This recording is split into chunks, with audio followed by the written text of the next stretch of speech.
morning.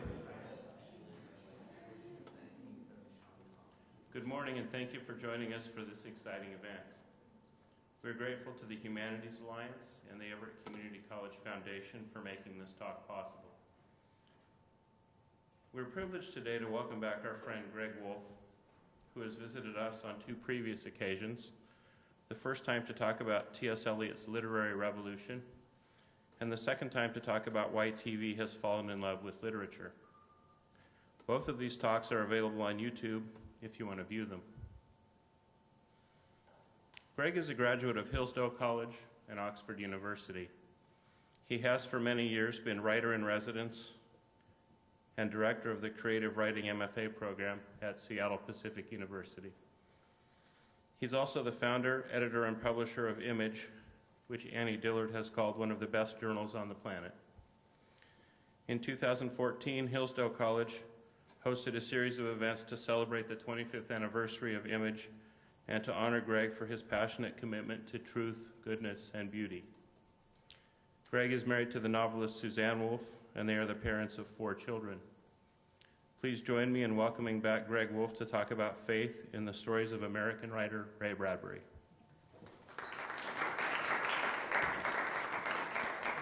Thank you, Jeffrey. It's good to be here.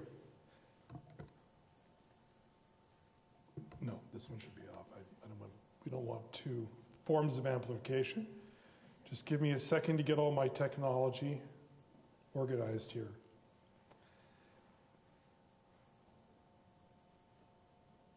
I want to start off with a little quotation from Ray Bradbury. Stuff your eyes with wonder. Live as if you drop dead in 10 seconds. See the world. It's more fantastic than any dream made or paid for in factories. That's my epigraph.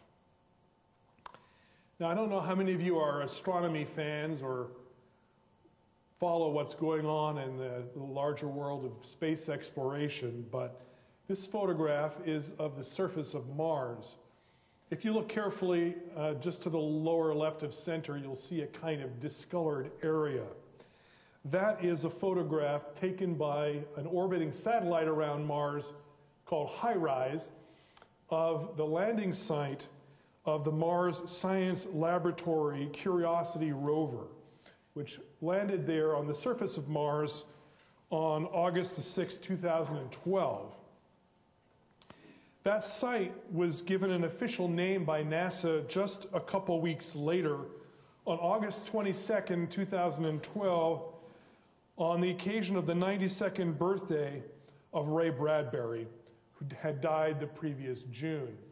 So it's known as Bradbury Landing. Why? Because Bradbury, of course, was famous for his many writings.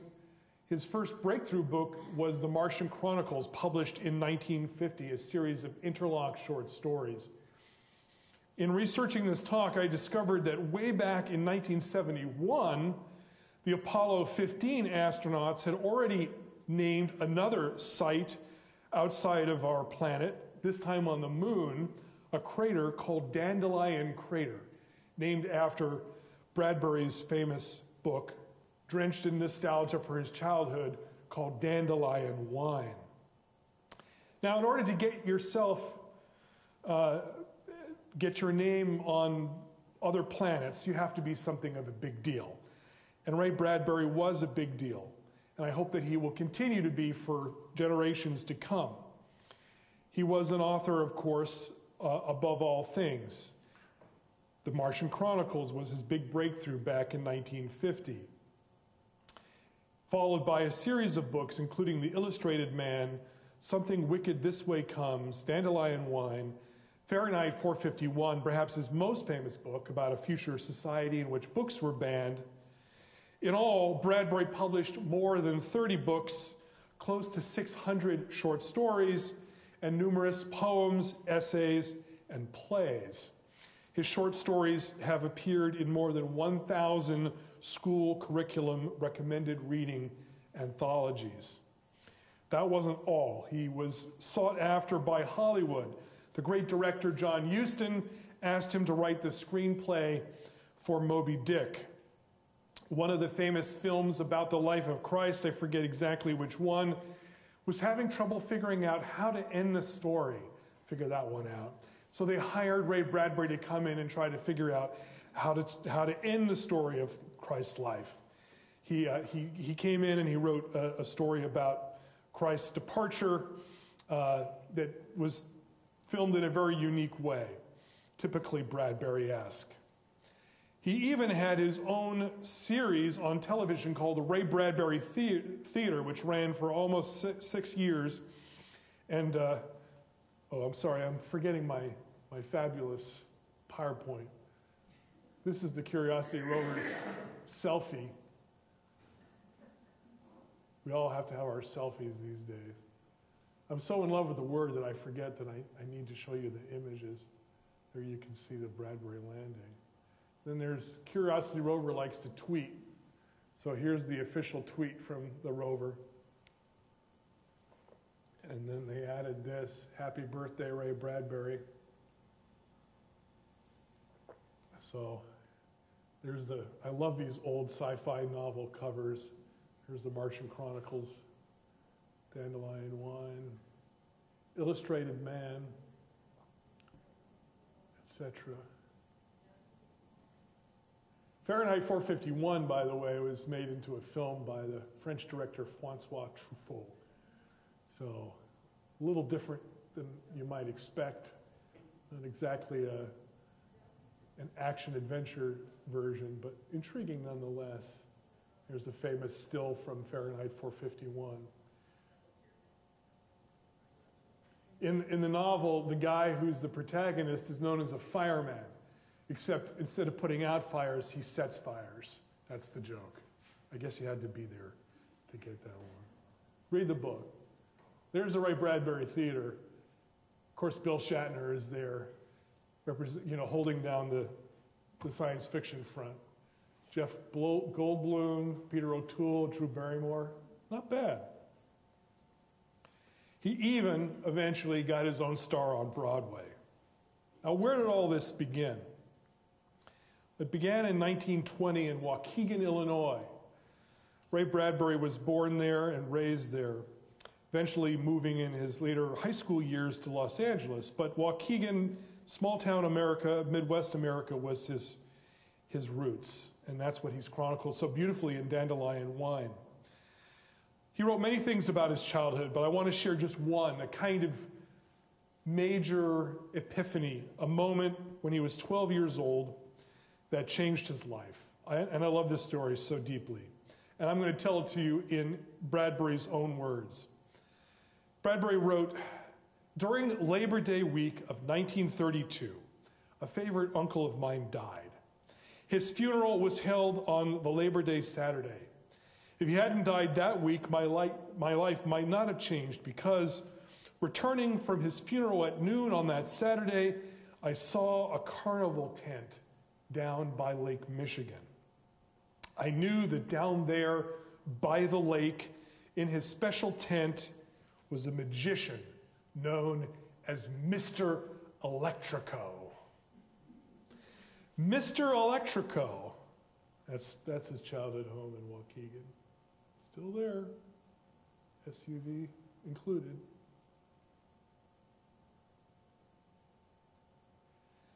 Mr. Electrico was a fantastic creator of marvels. He sat in his electric chair every night and was electrocuted in front of all the people, young and old, of Waukegan, Illinois. When the electricity surged through his body, he raised a sword and knighted all the kids sitting in the front row below his platform. I had been to see Mr. Electrico the night before. When he reached me, he pointed his sword at my head and touched my brow. The electricity rushed down the sword inside my skull, made my hair stand up, and sparks fly out of my ears. He then shouted at me, "Live forever." Bradbury told this story about his childhood hundreds of times. He never seemed to tire of it. insisting that it was like an anointing, setting him on the path to becoming a writer-magician, a teller of fantastic tales. Now, on one level, this is a story about vocation, about his choice of career, his future as a writer. But he also clearly saw it as a kind of quasi-sacred moment, a kind of sacrament. Let's call it a baptism by electricity. Now, of course, it's also a story about time and eternity, death and resurrection. Themes that would preoccupy Bradbury over a writing career that spanned 7 decades. Needless to say, he was a voracious reader as a child. His favorite place to go was the public library, and his greatest influence was Edgar Allan Poe. Now here's the thing. Ray Bradbury is known as a science fiction author, but he was one of the strangest of all science fiction authors. If you think of what we normally think of defines the vocation and the characteristics and the attitudes of a science fiction writer. He was not your typical sci-fi writer. He rarely wrote what we would call hard science fiction, which is preoccupied with technical innovations like faster than light travel and settings in the distant future. There's almost nothing about that kind of material in his stories. In fact, in many of his stories, people just step out of a rocket like you'd step out of your Honda Accord. In fact, he even had an extremely odd attitude toward the future. He once said, "I am not a futurist. People ask me to predict the future when all I want to do is prevent it." Now that's kind of weird, particularly not only for a sci-fi writer, but in American culture, where we seem to worship the future. Everything is about the change that's going to come. America is a place that's always believed in self-reinvention, and the notion that the future is a place where we can be different and we can be better than we are. Why would a science fiction writer, a writer about trips to Mars and beyond, say that he wanted to prevent the future? What does he mean? Bradbury had very strong opinions about what the future had become. Now that may sound like an odd grammatical phraseology. What the future had become. By that I mean what the myth of the future had become, not only in science fiction, but in the larger culture. He was quite upset about this. He thought that the way people had been imagining the future over the past 100 years had gone wrong. In the drive that we have had to make our lives smart and efficient, humans, he feared, had lost touch with their souls. And here's one of the most cryptic things I think he ever said. He said, "We've got to dumb America up again." Now think about that. We've got to dumb America up again. Now, if we've heard any phrase with the word dumb, the one phrase I'm pretty sure most of us have heard is the phrase dumb down, right? If you, if you want to attack popular culture, television, the internet, what's the phrase we use? It's dumbing down the culture. Why would he said we've got to dumb up America again? Well, I think from the context about what he was trying to say is that we have gotten to a place where we are excessively proud of our intellect, of our technology, of our sophistication, of our reason and what reason can accomplish in the world. We think, among other things, that we have outgrown things like old religious faiths, which are often characterized as childish. The great science fiction writer Gregory Benford, who is an admirer of Bradbury's, once said, like most creative people, he was still a child. His stories tell us hold on to your childhood, you don't get another one. Now, let's get specific. How might all this play out in his work? Take Fahrenheit 451, his most famous book. This is a book that routinely gets assigned in the curriculum alongside other books like George Orwell's 1984, Aldous Huxley's Brave New World, and maybe these days, The Hunger Games or Divergent. What's the word that we use to describe all of these different novels? They're called dystopias.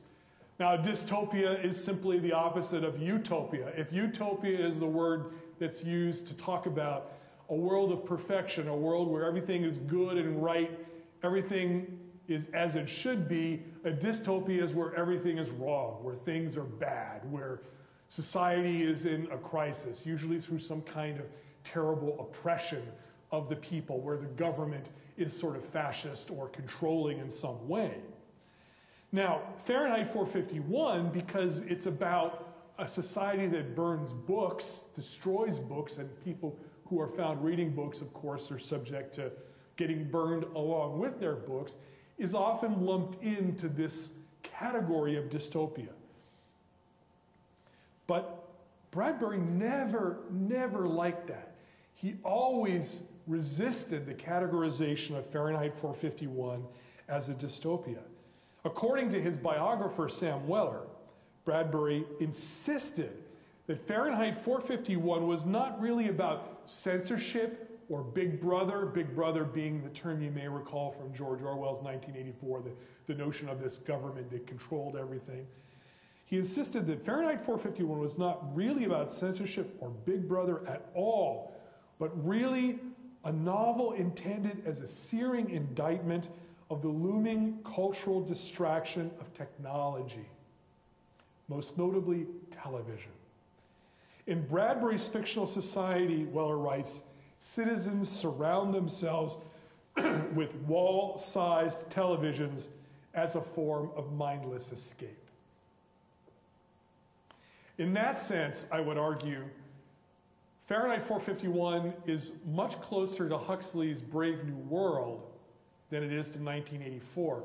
Those of you who don't know, I think Brave New World is not read as much as 1984, which is a shame, because in some ways, I would argue, Huxley is more accurate in seeing the world that we live in. The key to Brave New World is that people, instead of being so much oppressed by an exterior force that comes from a government-imposed power from above, it's a culture that takes drugs and other substances to kind of get blissed out all the time. And so Huxley's vision is, to quote the title of a famous book, it's about amusing ourselves to death, amusing ourselves to death. For Bradbury, that was the very same problem. Talk about seeing the future. Bradbury published a short story in 1950 called The Veldt. The Veldt, it's named after the landscape of southern Africa, you know, where lions and tigers, well, not tigers, but lions and elephants and all wildebeest roam. In the story, the Hadley family lives in an automated, computerized house called the Happy Life Home, filled with machines that do everything for them, from cooking meals to clothing them to rocking them to sleep. The two children, notably named Peter and Wendy, after another famous children's story, become fascinated by a room known as the nursery. The nursery is, in essence, a virtual reality room. Now, this is 1950, okay? TV was black and white on little tiny tubes like this, very grainy and snowy. But he was imagining these rooms where all four walls in sort of three-dimensional space became a virtual reality space that is able to connect with the children telepathically. This is all the way we're now talking ourselves about wearing our Google glasses and hooking computers into our emotions and our pulse and all of that, brain waves, to reproduce any place that they imagine.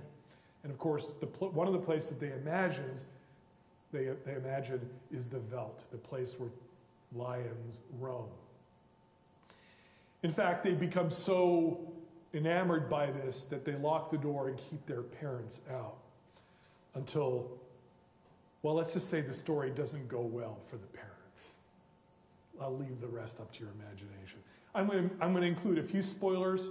I hate spoilers, but I'm going to have to do some spoilers, but that one I'm not going to spoil. Or take the happiness machine. The happiness machine is a chapter from Dandelion Wine. It's about a man named Leo Aufman who believes that he can produce a machine that will induce perfect happiness in human beings.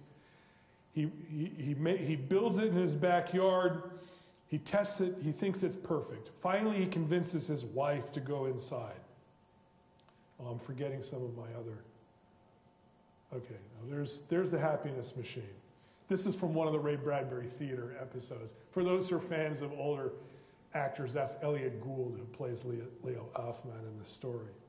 He finally gets his wife to go inside. And as she goes inside, apparently she hears and smells wonderful places, what you might call a multi-sensory experience.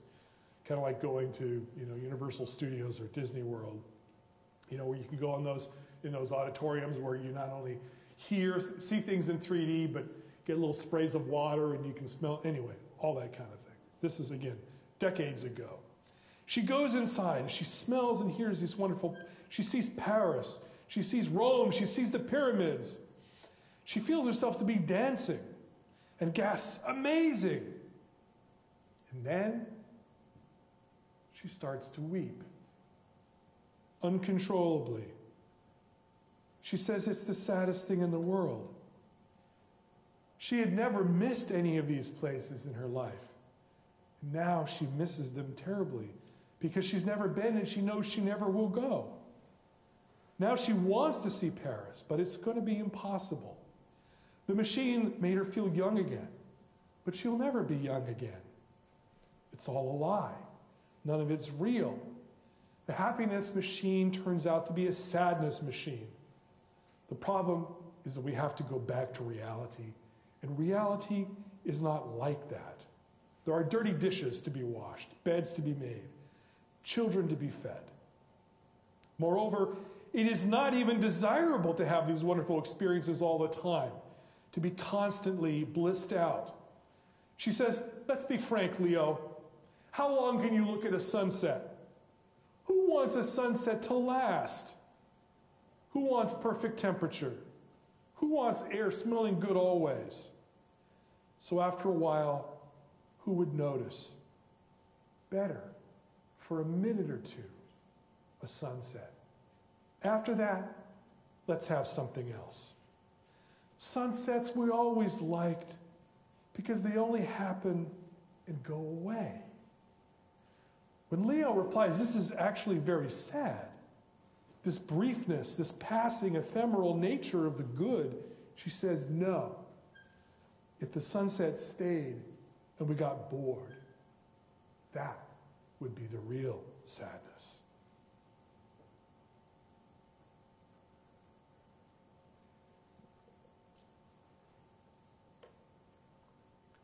How did Bradbury want to dumb America up again? Well, if he was just saying, turn off the TV and read books, I don't think he'd still be read. I don't think parts of the planet Mars would be named after him. It's a good reminder to balance our cultural intake, to shape our souls by the various forms of culture that we imbibe, sure. But I think the power of his writing, the reason why it lasts and is likely to last, is that he had more to say.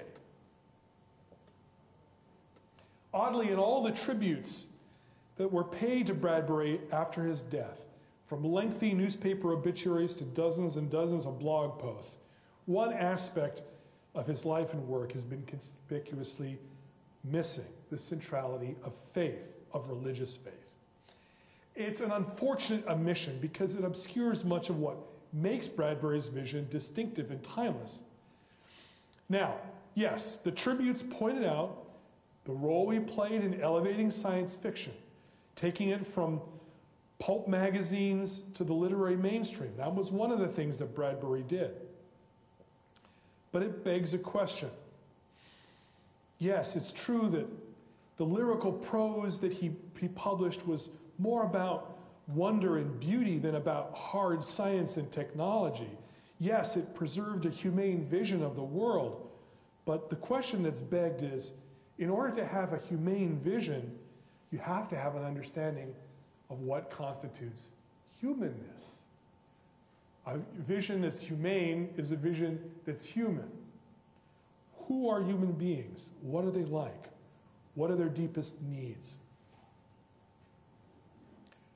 Bradbury did have an idea about this, and it turns out to have been deeply traditional.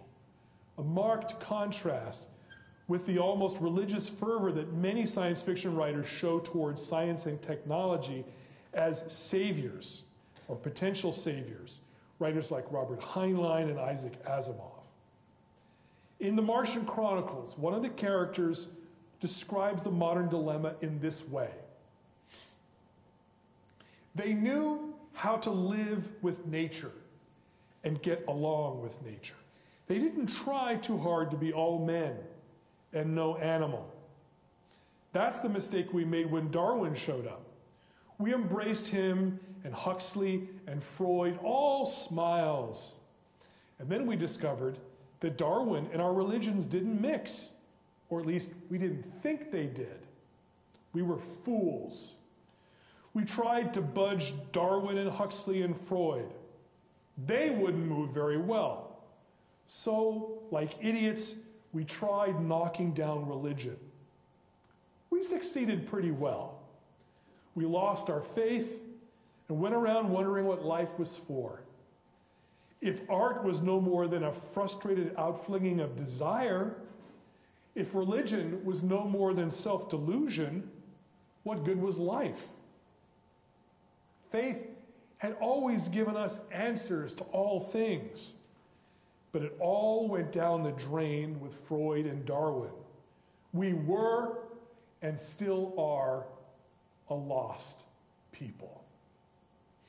Now, that's one of the characters in the Martian Chronicles, but it sounds a lot like Ray Bradbury's own thoughts. Bradbury's embrace of faith may have seemed out of step with the gospel of scientific and technological progress espoused by many of his peers, but it was also the secret behind what made his tales of space exploration haunting and unique. As a friend of mine pointed out, for many science fiction authors, man's journey to the stars marks a symbolic movement from the ignorance of ancient moral and religious values to a brave new world of enlightened freedom powered by technology. Now, by contrast, consider, and I'm just going to focus on several stories. He wrote many stories with many settings in many locations, but I'm just going to focus on a few stories set on Mars, because they're classic. Take, for example, Bradbury's stories about Mars. When Bradbury's characters travel to Mars, their primary encounter is not with something alien, something other. Instead, what they encounter is themselves. Bradbury's Mars is a mirror. Sorry, that's the lady when she's not so happy in the happiness machine. And there's Rock Hudson on Mars. That some of you would get a kick out of that. Bradbury's Mars is a mirror. Earthmen arrive like arrogant colonialists, only to rediscover the 7 deadly sins and their consequences. In the short story, The Fire Balloons, for example, Christian missionaries find a race of ancient Martians who who have never experienced sin. They live in what the theologians would call a state of grace. There was no fall on Mars. Filled with awe and reverence, the arrogant missionaries reluctantly return to the human settlement, as the story puts it, to handle our own kind. As that friend of mine wrote to me in an email, Bradbury was the first science fiction writer to conduct an extended thought experiment in which space was conceived of as a place where we encounter ourselves. This is a reversal of the theme common in other sci-fi authors, that space and space exploration is where humanity will be freed from ignorance. The perennial temptation, I think, for science fiction writers, and the downfall of the genre, that is, when it's at its worst, is when it believes that it can leave human nature behind when human beings head off into space. That science fiction writers can rewrite the structure of the human heart. Ultimately, there's something false and unsatisfying about such writing, because our hearts really don't change. Bradbury never succumbed to this temptation, and his legion of readers bear witness to the soundness of his instinct. Gregory Benford, the science fiction writer I quoted earlier, once said that Bradbury emphasized rhetoric over reason. By rhetoric, I think he meant literature, language, metaphor. He emphasized rhetoric over reason and struck resonant notes with the bulk of the American readership, better than any other science fiction writer. Bradbury anchored everything in relationships. Most science fiction doesn't. What does religion offer? How is it something that we have not outgrown? How can religion continue, even on far planets, to influence the way we understand the world? Why, in short, did Bradbury write so many stories with priests, ministers, and rabbis sitting on outposts on Mars and elsewhere? The thing to understand about Bradbury is that he never espoused pious religious platitudes in his stories. His characters never preach. In fact, what I would say as the most religious insights in his work actually overturn the way many religious people think. To prove this point and to bring us home towards the conclusion of this talk, I'm going to talk about 3 of his most famous short stories. And I hope, though there may be a spoiler or two, this is going to make you want to go out and read Ray Bradbury after you leave this room. By the way, so because I realized I didn't have a book on my shelf, I went to Amazon yesterday and I found that the collection, 100 Stories of Ray Bradbury, it's almost 900 pages long, is available for Kindle for $3.99. Talk about a deal, man. $3.99. Get it. I want to talk about a story called The Blue Bottle. It's a great story. On one level, the story is not about religion at all. It's really just about 2 men who are searching ancient ruins on Mars for a blue bottle that is said to contain the secret to true happiness. These are guys who are down and out. They're scavengers. Most of humanity has gone on to the stars. Being on Mars is a backwater. All the ancient civilizations of Mars are gone and lost. In fact, there's a kind of horrifying way that the story opens. Whenever they get to another Martian city, which is so old, one of the characters shouts out in a loud voice, and the sound of his voice causes these ancient structures to collapse into dust. They do that so the structures don't fall on them, and then they go and sift through the dust. There's something kind of horrifying about that image of destruction. And it sort of goes to the story because there are two characters, Beck and Craig. And Beck, of the two characters, is the driven one. He is the one who's determined. He is absolutely going to find this bottle. He's been on the road for 10 years. Craig, his companion, seems to be more easygoing. He's kind of along for the ride. He's a little bit bemused by how Beck is so driven to find these stories. Now they go to one place, and finally they found it.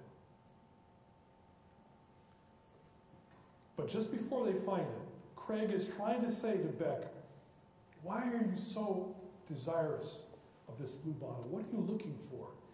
He says, maybe if you'd had the love of a good woman, you wouldn't be quite so driven this way. Or maybe if you could keep your childhood in mind and the beauty and the gift that it is to you even now, all that you experience, the wonder of it. Or maybe you can remember the green, blue earth that we left behind. Maybe those things might sustain you and be, those things Beck brushes off. Never mind. Maybe they might help, who knows. But now I'm off for this, I'm here to find this blue bottle. Of course, Craig says, what's in the bottle might depend, maybe, on who's looking for it. Well, just as Beck is about to lay his hands on the bottle, a guy shows up with a ray gun. Says, thank you very much. I'm going to take that blue bottle. See you later. Classic movie trope, right? And so, no blue bottle. But they drive off. They're going to chase after him. There might be ray guns. Might be some, as they say in the business these days, pew, pew, pew. Pew, pew, pew is, anyway, never mind. That's what we say when we talk about laser shooting. Pew, pew, pew. Okay, never mind. But when they get to the guy, they find him. They find his speeder, by the side of the road. He's dead, and the blue bottle is there. So they're kind of wondering, why is this guy dead? He looked pretty healthy when he had the blue bottle. What's inside it? Oh, I'm sorry, I'm telling this badly. By this point, Craig said, screw this. I got better things to do with my time. He leaves. Beck goes after it. Craig then, he's zooming around, and he sees Beck's speeder. And he goes, and there's the blue bottle on the ground, but no Beck. What happened to Beck?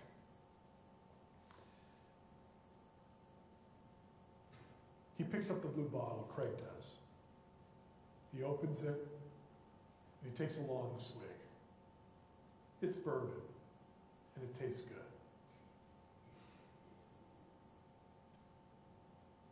The story plays with fundamental religious ideas, like the pursuit of happiness and the restlessness of the human heart. You might recall that Augustine, famous St. Augustine, in his confession said, our hearts are restless until they rest in thee, O Lord. This story plays with those fundamental ideas, but it overturns what many people think to be the classic religious idea. We normally think that religion means that it's a preference for the otherworldly in place of this worldly. That religion means that we always want a heaven or a world outside of this world. And yet we have in this story quite the opposite. The character of Craig loves this world. He's happy. He's content in this world. He doesn't mind zooming around looking for a blue bottle, but it's a lark for him. He's satisfied with the grace of ordinary things. Beck's drivenness, on the other hand, is, as the story suggests, a kind of death wish. A restlessness that believes that grace or the divine is elsewhere, beyond, not here. It's always somewhere else, and only by the pragmatic effort of constant searching and acquiring it by power, by force, will we be able to get this thing.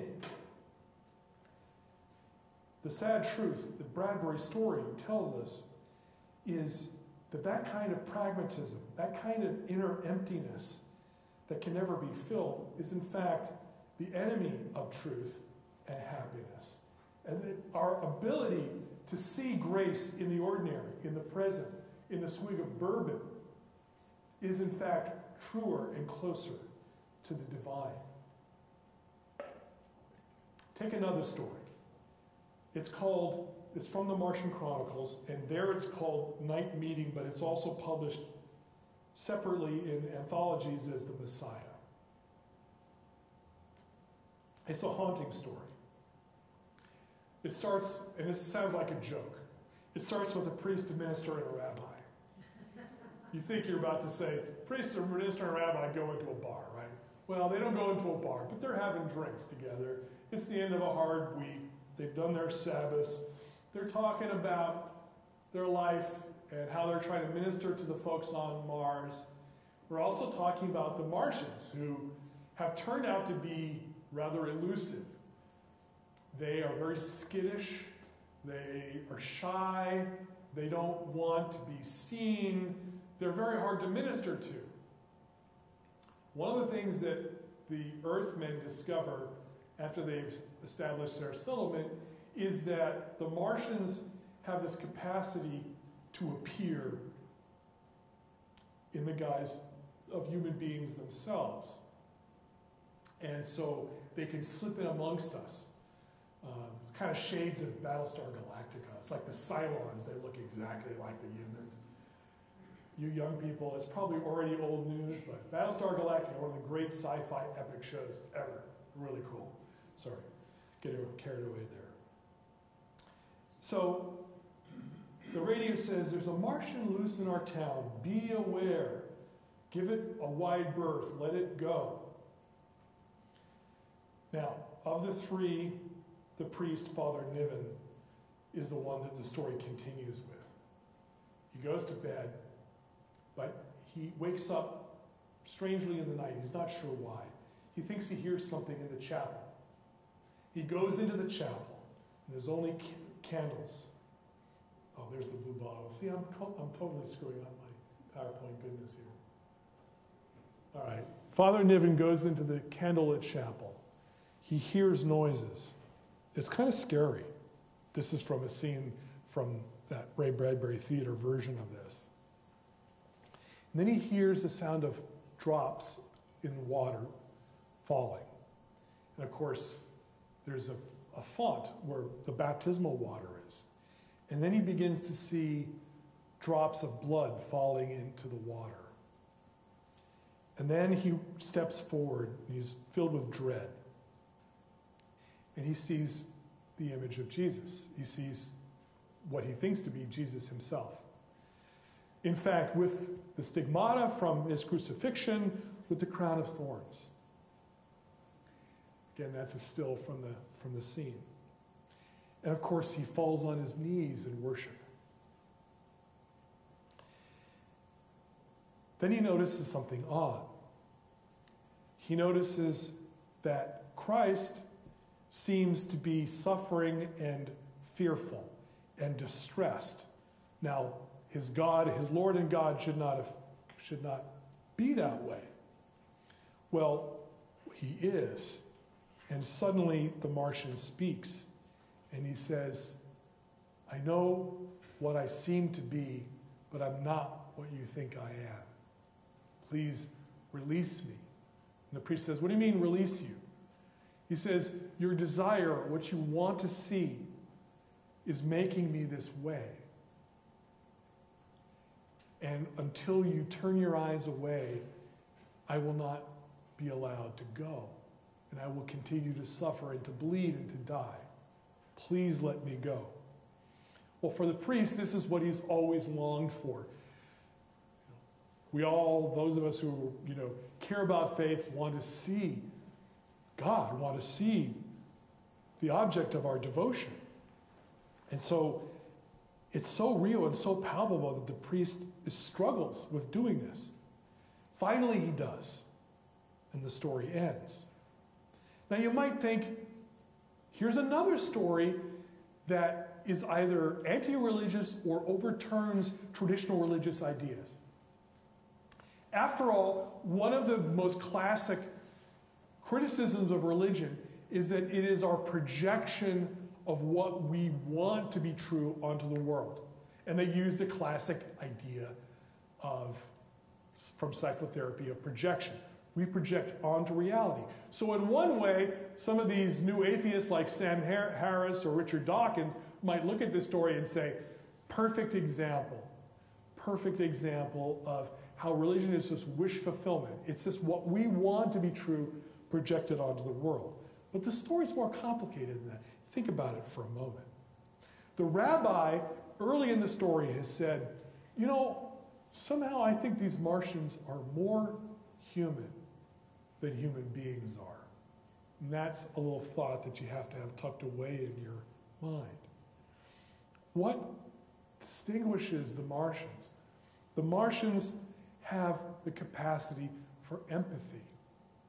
They have a capacity to completely tune in to the needs of the other.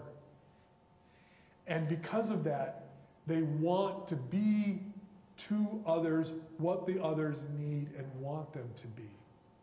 They sacrifice themselves. They are constantly available. They give of themselves to others. Now, the twist of the story is that the priest who wants to see Christ is killing the Martian. But the paradox here is not merely about projection, because the Martian, it turns out, is Christ-like. Is, in fact, there are multiple levels of ambiguity here. Because of his empathy, because of his willingness to give of himself, to be completely, to lose his own identity, to identify with you and your need and your hunger, your desire, your passion, he becomes Christ-like, requiring Father Niven to sacrifice his own desire to see Christ by turning his eyes away and letting him go. So the Martian, who is Christ-like, in order to live, requires the priest to become Christ-like himself in order to let him live and let him go. This image of the religious figure of wisdom who then causes people to want to be like him, who changes their lives, and who those lives change other lives, is one of the metaphors that recurs again and again in Ray Bradbury's stories. And it leads to the final story that I'm going to consider before I let you all go mercifully into your days. And that story is simply called The Man. The Man. It's one of the most famous stories of Bradbury ever wrote. In The Man, a spaceship from Earth lands on Mars. This is the first time. This is the Mars landing. They've figured out that there are Martians. They've seen the Martian cities. In fact, before they land, they kind of like buzz over the city till I go, "Woo, we're here! America, F yeah!" And this is where Bradbury's so uninterested in the science. The rocket lands, the door opens, and the guy stands on the lintel of the kind of rocket door saying, "Well, where's the welcoming committee? We're here." For him, it's a big deal. It's people from another planet, hello, what's going on? Nothing, nada. He goes, "I know they saw us, what's going on?" He's in dialogue with a guy this is Captain Hart. Captain Hart talks to a guy named Martin. Martin is a little more sensitive than Captain Hart. And he says, "Well, I can go and I can find out." So he goes and he says, "Well, you're not going to believe this, but just yesterday, someone that they have been longing for to come for a long, long time finally arrived. And he was incredibly good and infinitely wise. And he went around and he helped people. And he healed them and he taught them. And they're so full of that experience that they're just completely wrapped up in it. And so they just barely noticed that you were here." Now, Captain Hart is not amused. It's like, what? Who is this guy? It's a rival for their own importance. So they both go into the town. They talk to the mayor. The captain's like, who is this guy? And he starts asking around, trying to disprove the people's credentials. And they hear testimonies. People talk about they being healed or being changed. But he said, where is he? Where is he? I don't see him. He's gone. Well, where did he go? Well, we don't know. He's moved on. He's moved on somewhere else. He asks at one point, okay, what color were his eyes? Now you can start to get what's going on here, right? This is science. This is pragmatism. This is the factual detail. The woman who answers says, the color of the sun, the color of the sea, the color of a flower, the color of the mountains, the color of the night. The captain turns to his aide and says, see, absolutely nothing. To him, that's not proof. The mayor of the Martian city turns to the captain, who has drawn his ray gun at one point because he's hoping to force or coerce a response to get the truth, get the facts. Where are you hiding this guy? The mayor turns and says to the captain, who like Beck is driven, hungry, needy. The mayor says, you're very tired. You traveled a long way, and you belong to a tired people who've been without faith for a long time. And you want to believe so much now that you're interfering with yourself. You'll only make it harder if you kill. You'll never find him that way.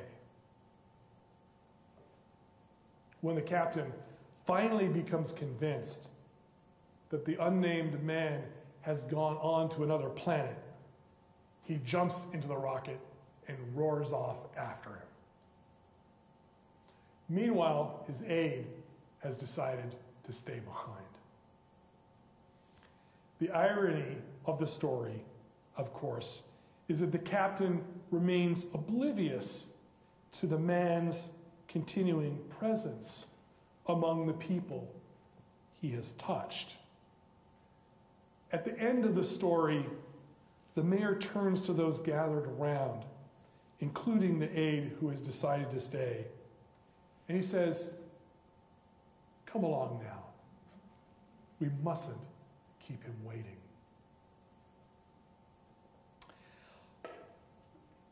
Late in his life, Bradbury described himself as a delicatessen religionist, taking insights from Eastern and Western. Oh, there's your classic Bradbury rocket, sorry. From Eastern and Western traditions. He often said that he was closest to a Zen Buddhist because I don't think about what I do it. That's Buddhism. I jump off the cliff and build my wings on the way down. You might see the larger quote, and he said this many times. If we continually listen to our intellect, we'd never have a love affair. We'd never have a friendship. We'd never go into business. If we continually listen to our intellect, we'd be cynical. Well, that's nonsense. Sometimes you just got to jump off a cliff and build your wings on the way down. Now, I think he said that's Zen Buddhist because it's about living in the moment. It's about being mindful and aware of the sacredness of the ordinary, of the world that's around us. One of the great traditions of Zen Buddhism is mindfulness. But Christianity, the tradition that really inhabited his imagination more powerfully, just judging by the way that he wrote, also has such a tradition. A sense that the world of creation can be inhabited by God's presence and spirit, and that the leap of faith, the childlike wonder that believes in the power and the beauty of the creation that's present, that's here now, not somewhere else, but in our midst, may in fact be the best way to live. That jumping off a cliff is also a classic definition of faith, Buddhist or Christian. Bradbury may be in between, but he wrote about sin, forgiveness, grace, and redemption, old religious categories. His biographer, Sam Weller, said, "The guy keeps writing about Jesus, but he doesn't consider himself a Christian." Bradbury once said, "The best description of my career as a writer is at play in the fields of the Lord." And his most common phrase when greeting and parting from people was "God bless." Well, he was a great writer in the fields of the Lord. And who knows, maybe he's playing there still. Thank you very much for your time and attention.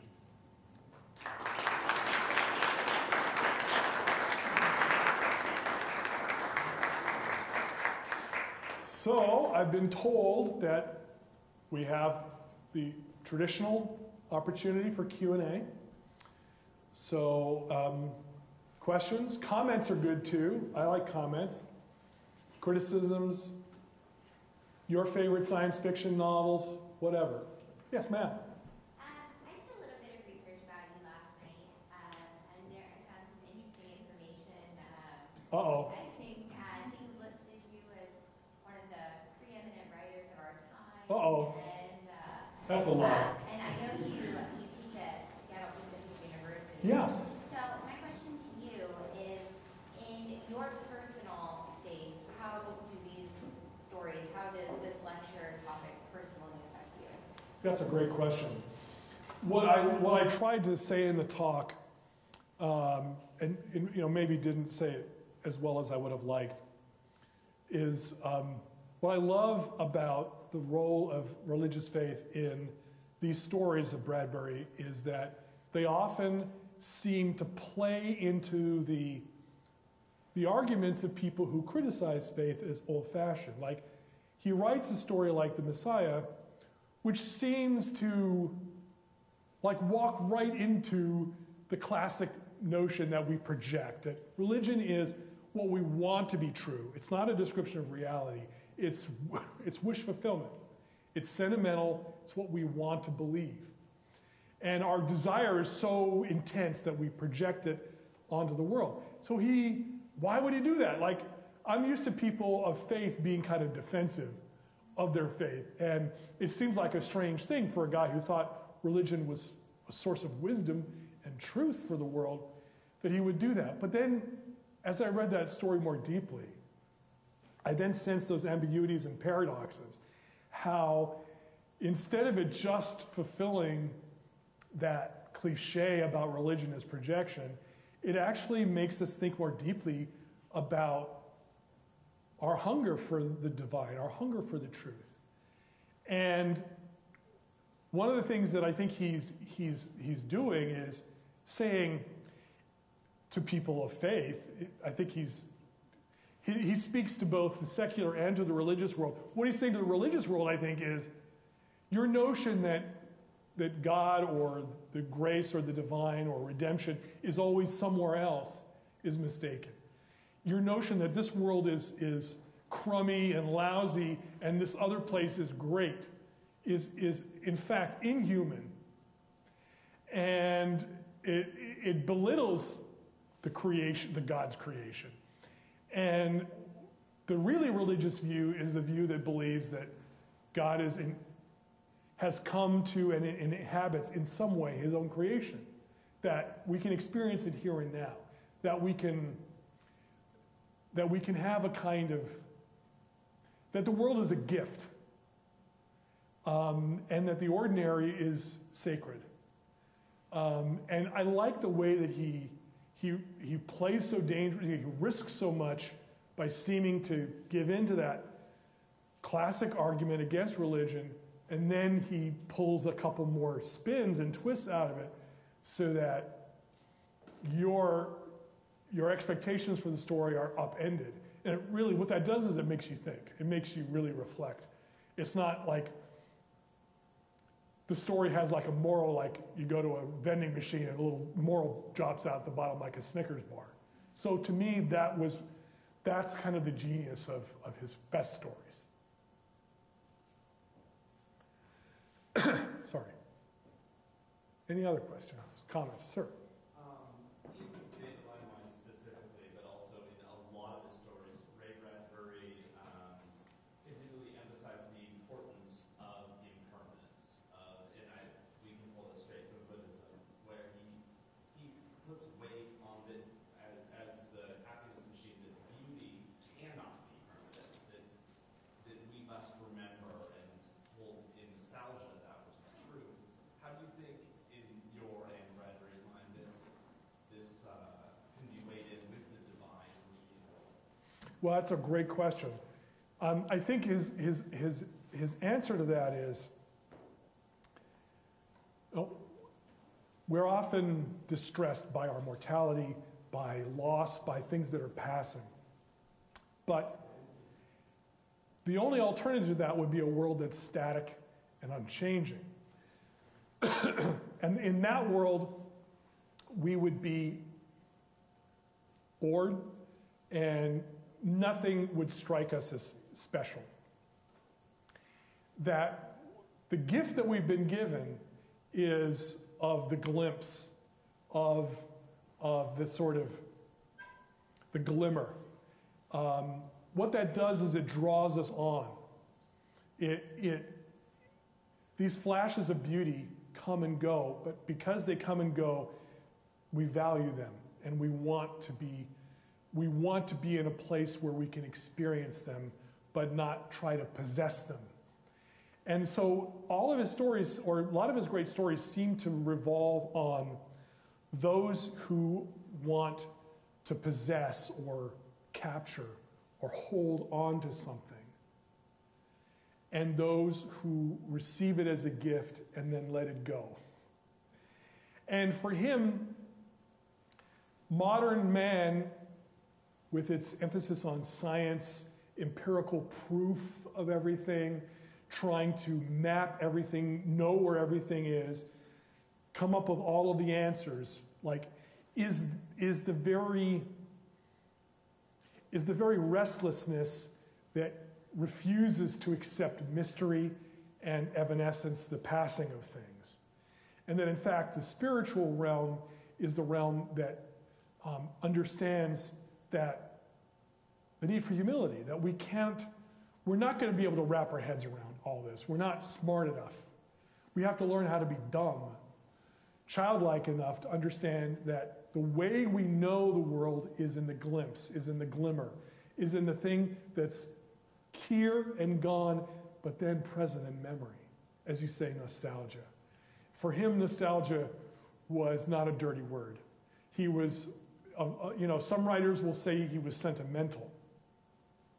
And sentimentality is a problem. It can become saccharine and sugary and untrue to reality. But I think he would say that nostalgia in the deepest sense of the memory of these moments that have only occurred rarely in our life, that is the way that we come to know what is most true, good, and beautiful, what may be divine, and that keep us on the path, not a path of grasping. It's sort of like that moment in the Gospels where, Jesus is transfigured on the mountain, and St. Peter immediately goes, hey, let's build some tabernacles and to house you. And here's this shining miracle, dazzling, and they're all blind, and they're like, hey, we'll make you a condo, man, right? And you can stay there forever, and we'll all be happy. And it's that's one of the moments in the Bible which people forget. You're supposed to laugh. Everyone reads the Gospels right? That's St. Peter, oh, come on, right? There's no way you can capture that. It's by definition, it's going to elude you. But for him, the elusiveness wasn't a negative, it was a positive. Anyway, that's just a tiny way of nibbling at the edges of the question that you asked.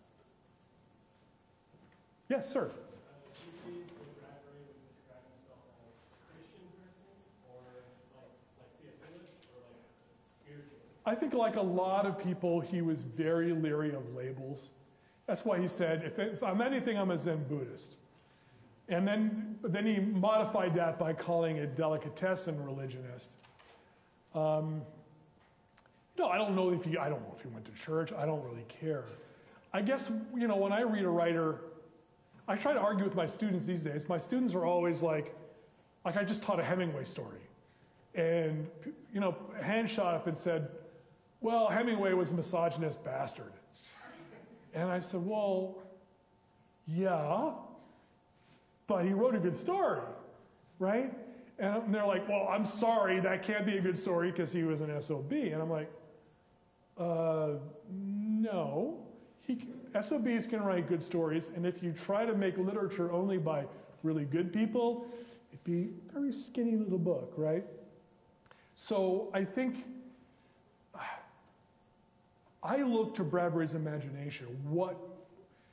How did he vote with his imagination? And in a way, to me, he voted for Christianity. Maybe it's just because he was raised a Christian and that's what he knew best. But he really believed, evil is an important thing for him. Like a lot of people who try to float and dance from religious labels try to avoid the problem of evil altogether, because that's dark and really old-fashioned to believe in the reality of evil. But this was not what Bradbury did. For Bradbury, evil is a real thing. It's a real problem. His novel, Something Wicked This Way Comes, is about a boy in a carnival, and Mr. Dark is like the devil. So things like sin, evil, and therefore I would argue grace and redemption are powerful metaphors for him that seem to be really important, that he cares about those classic Christian doctrines, but whether he went to church or espoused creeds or not, isn't to me quite as important as how did he vote with his imagination. Yeah. Do you think that maybe, like in Messiah, he portrayed himself in the character of the good man that came that the Russians were waiting for such a long time? I mean, not like in a narcissistic way, but like portraying himself as like a good person, like one good person who's coming to the planet and helping everybody. Well, I doubt that he did so in a kind of simple, straightforward way, like, I am the Martian Jesus figure. But I do think, what he felt that the writer was, he felt that great writers were empaths. That what makes for a great writer is the capacity to inhabit the experience of the other. We talk a lot about writing as self-expression, which I think ultimately is a very trite idea. I think writers are much more deeply looking out at the world and trying to go out of themselves and express what they see rather than express themselves. Maybe that's just my take on it, but I think that the writer loses his life in order to save his life. So the way I tell it to my students is, writing is not self-expression. Writing is about doing justice to the world. But the way you do that, the more you empathize with the experience of the other, and the more you look at the world, the more your individual flavor or personality will come out. That focusing on yourself. So the character of the Martian in the Messiah, he is sort of like, I think, an idealized form of what the artist should be. Somebody who reflects back, like in a mirror, the humanity of the reader. And so that the writer and the reader meet each other. And so that's why Benford said that relationships were central. A lot of science fiction writer, it's like, will the gadget work or will the gadget not work? Will we conquer the aliens or will we not conquer the aliens? You know, will we stop the evil genius or will we not? Whereas for Bradbury, always, and I think this is why his books will endure, it's about the relationships, about the people. It's about Father Niven's faith, how desperate he is to see Christ, and how that very desire is itself has to be sacrificed. That it's almost a refusal to live in faith, because faith is about, you know, the things not seen, trusting in things not seen, and that desire to see it.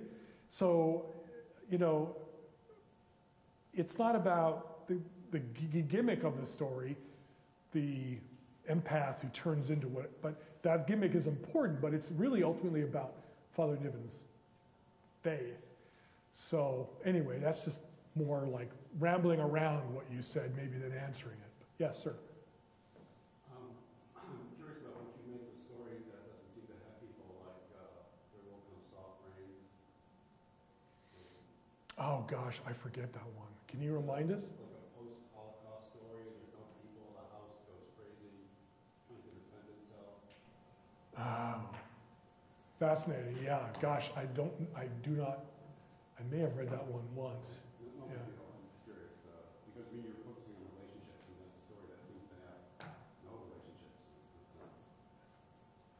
Well, maybe it's like a silhouette, like the absent thing is implied. That's hard to say. There are mostly 2 or more characters in most of those 600 stories. So, yeah, sorry. Anything else? All set? Ready to go? Okay, thanks so much, guys.